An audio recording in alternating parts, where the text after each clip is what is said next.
Welcome to ఎమిలియాస్ kitchen. ఈ రోజైతే నేను మీ అందరి కోసం మన ఛానల్లో నేను చేయబోయే వీడియో వచ్చేసి పచ్చి రొయ్యలతోటి ఫ్రై చేసుకుందాం. ఎలా చేసుకుందామో ఇప్పుడు ఆ ప్రాసెస్ ఏంటో చూసేద్దాం.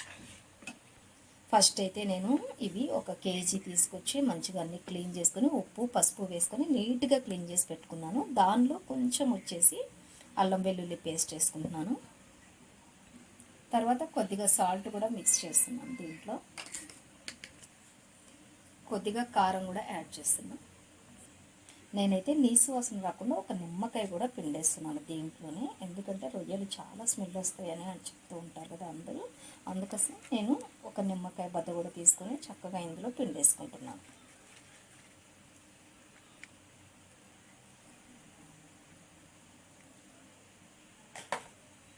ఇప్పుడు ఈ మిశ్రమాన్ని అంతా ఒకసారి బాగా రొయ్యలంతటికి పట్టే విధంగా మనం మంచిగా కలుపుకోవాలి. బాగా కలుపుకొని ఒక 1 అవర్ లేదా హాఫ్ అన్ అవర్ పక్కన పెట్టేసుకోవాలి. నాకైతే టైం లేదు కాబట్టి నేను ఒక హాఫ్ అన్ అవర్ ఇప్పుడు పక్కన పెట్టేసుకుంటున్నాను. దాన్ని బాగా నిమ్మకాయ ఉప్పు కారం అంతా పట్టించేస్తే దాంట్లో ఉన్న స్మెల్ అంతా రాకుండా మనకి స్మెల్ తొందరగా పోతుందన్నమాట. ఇలా శుభ్రంగా నీట్గా అన్నీ కూడా కలిసే విధంగా మంచిగా కలిపేసుకొని పక్కకు పెట్టేసుకోవాలి. నేనైతే ఫస్ట్ ఒక బాండీ స్టవ్ మీద పెట్టుకొని స్టవ్ వెలిగించుకొని మంచిగా దాంట్లో కొద్దిగా ఆయిల్ వేసుకుంటున్నాను. ఇప్పుడైతే మనం ఆయిల్ వేడైన తర్వాత అందులో మనం కలిపి పెట్టుకున్న ప్రాన్స్ మొత్తం ఇందులో వేసుకుంటాం.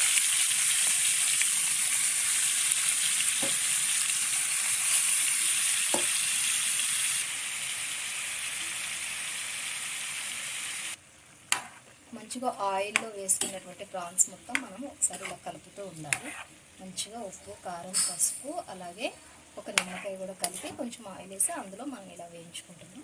ఎందుకంటే ఇందులో నీచు వాసన ఎక్కువ వస్తుంది కాబట్టి ఈ నీరంతా బాగా వస్తుంది ఈ ప్రాన్స్ నుంచి. ఆ నీళ్ళన్నీ ఈ ఆయిల్లో ఇంకిపోయి ఆయిల్ పైకి వచ్చేంత వరకు కూడా మనం వేయించుకోవాలి.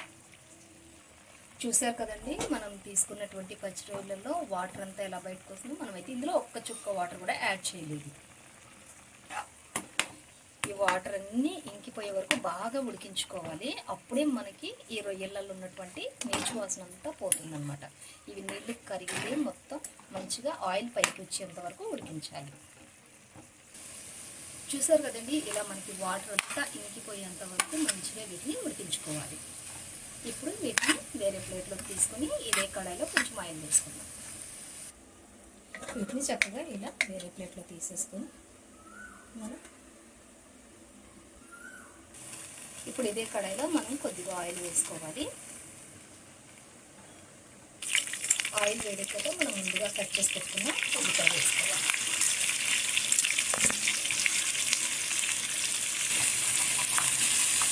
చక్కగా ఉల్లిగడ్డలంతా బ్రౌన్ కలర్ వచ్చేంత వరకు వేయించుకోవాలి.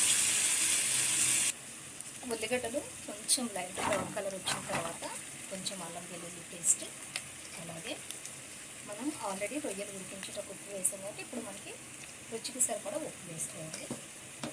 ఆ తర్వాత కొంచెం జీలకర్ర పొడి, కొంచెం ధనియాల పొడి కూడా వేసుకుంటాం. ఇప్పుడు ఈ మిశ్రమాన్ని అంతా మనం బాగా కలుపుకోవాలి. వేగేంత వరకు కలుపుకోవాలి. ఆయిల్లో బాగా ఫ్రై చేసుకోవాలి. అల్లం కూడా పచ్చివాసన పోయేంత వరకు బాగా ఫ్రై చేసుకోవాలి. ఉల్లిగడ్డలు మంచిగా మనకి బ్రౌన్ కలర్ వచ్చేసినాయి. ఇప్పుడు కొంచెం పసుపు వేసుకోవాలి. ఆల్రెడీ మనం కడిగేటప్పుడు కూడా పసుపుతో బాగా కడిగాము కాబట్టి తక్కువ వేసుకున్నా సరిపోతుంది. మనం ఎంతైతే ఘాటు తింటామో అంతే కారం వేసుకోవాలి. చక్కగా మనం కారం పసుపు అన్నీ వేసుకున్నాక మళ్ళీ ఒకసారి ఇదంతా కూడా ఇలా కలిపేసుకోవాలి. ఇది మంచిగా డీప్ ఫ్రై అయిన తర్వాత ఆయిల్ అంతా పైకి వచ్చిన తర్వాత మనం ఇంతకుముందు ఉడికించి పెట్టుకున్న ఆ పచ్చి రొయ్యలు ఏవైతే ఉన్నాయో ఆ రొయ్యలు కూడా ఇందులో కలిపేసుకోవాలి. ఇప్పుడు మనం చక్కగా ఇంతకుముందు ఉడికించి పెట్టుకున్నటువంటి రొయ్యల్ని ఇందులో వేసేసుకోవాలి. ఇప్పుడు మళ్ళీ ఒకసారి ఇదంతా చక్కగా ఇలా కలుపుకోవాలి. ఇలా కలుపుకొని మంచిగా ఉడికిన తర్వాత ఒక 5 to 10 minutes ఉడికించిన తర్వాత వేడి వేడి అన్నంలోకి కానీ చపాతీలోకి కానీ ఎంతో రుచిగా ఉంటే పచ్చి రొయ్యల కర్రీ రెడీ అయిపోతుంది. చూసారు కదండి, ఇంకొకసారి ఫైనల్గా మనం ఇలా ఒక్కసారి కలిపేసుకుంటే రొయ్యలు బాగా ఫ్రై అయిపోయి ఆయిల్ అంతా పైకి వచ్చేస్తుంది మనకు. ఇలా ఒకసారి మంచిగా ఉడికిన తర్వాత కలిపేసుకొని ఫైనల్గా మనం ఒకసారి గరం మసాలా వేసేసుకొని అలాగే కొత్తిమీర పుదీనా కూడా చల్లేసుకుంటే ఎంతో రుచిగా ఉండే రొయ్యల ఫ్రై రెడీ అయిపోయింది.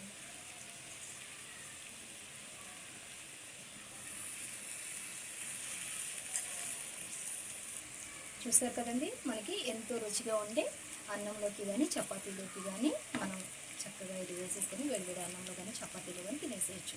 రొయ్యలు కట్టి మనకి ఎలా చేసుకోవాలి ఏంటనేది మొత్తం కూడా ఈ విధంగా ఉంటుంది. సో ఈ వీడియో కనుక మీకు నచ్చినట్లయితే please like, share and subscribe. Thank you for watching my video.